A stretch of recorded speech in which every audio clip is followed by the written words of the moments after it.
این یک تابلو چنجابر مصرفه که یک کنتور 3 فاز و یک ژنراتور 3 فاز واردش میشن. قسمت وسط ترانس‌های جریان یا CT نصبه که وصل به مجموعه شیوا یا سوپر ولت آمپرمترهای شیوا که بتونید هم ولتاژ ها رو ببینید، هم آمپر هر خط رو، هر فاز رو جداگانه بشه بررسی کرد، فرکانس رو هم بشه بررسی کرد.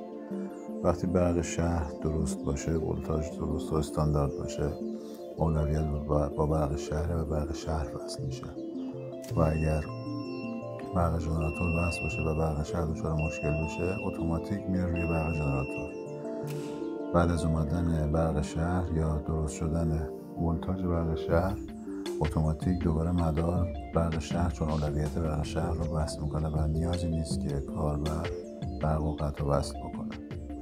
حفاظت های مربوط به خط اصلی، کلید ترمیک سمت راست، مینیاتوری های قسمت پایین، قسمت وسط مینیاتوری های مصرف و قسمت بالا مینیاتوری های تکفاز حفاظت فرمان جداگانه همه نصب شده.